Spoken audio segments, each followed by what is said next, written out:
All American 77 WABC. Welcome to the party. This is Johnny Donovan here on WABC Rewind. We can thank Rob Frankel for donating the tape we're listening to this hour to the cause. It's Bob Lewis broadcasting on WABC FM, the station that later morphed into one of the great stations of today, WPLJ. This is November 14th, 1969. Bob Lewis very effectively debunking the rumor that was widespread in those days that Paul McCartney had indeed died. Let's get back to Bob Lewis on WABC FM. Everything we do is music.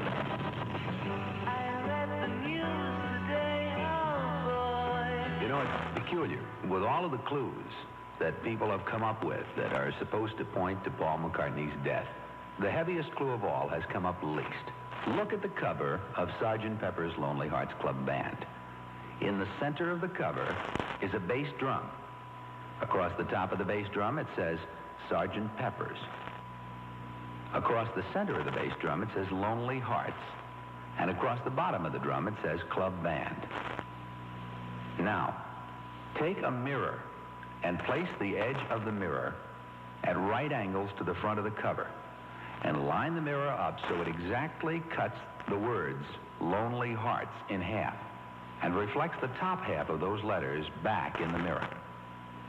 You'll see the words, One He Die.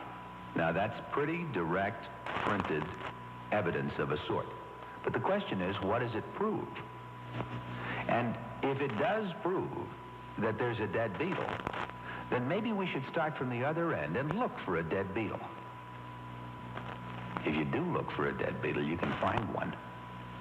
His name is Stuart Sutcliffe. Clue freaks came up with a real bit of groupie one-upsmanship and a juicy clue on the cover of the Magical Mystery Tour album. They claim that if the tour album cover is held up to a mirror, the phone number 836-7132 appears where it reads Beatles. And that on the back of the Sgt. Pepper album, George points to Wednesday morning at 5 o'clock. Now, one girl making the obvious connection between these two albums called this number at the time indicated and asked for, of all people, Billy Shears. And a voice replied, "You're getting hot, Jack." She couldn't answer the strange questions asked of her, so she called back the following week to find that the phone was disconnected.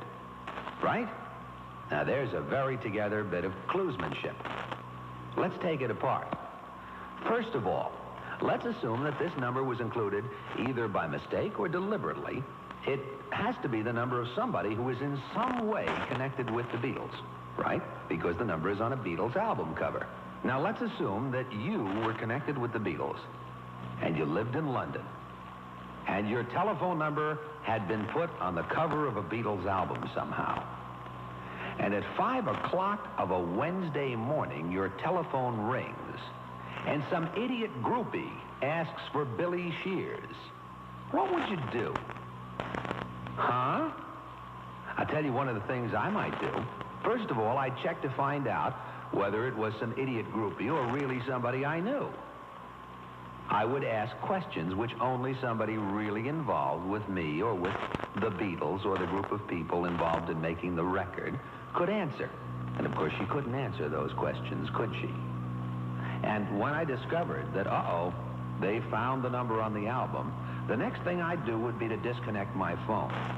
Oh, in between those two, I might say something wise before I hung up, like, "You're getting hot, Jack." Just for drill, I tried calling the same number in a large American city. Here's what happened. Hello, may I speak to Billy Shears, please? I'm sorry, he's not here. It's a bunch of rubbish anyhow. It was actually Paul's clean old grandfather. But you're getting hot, Jack.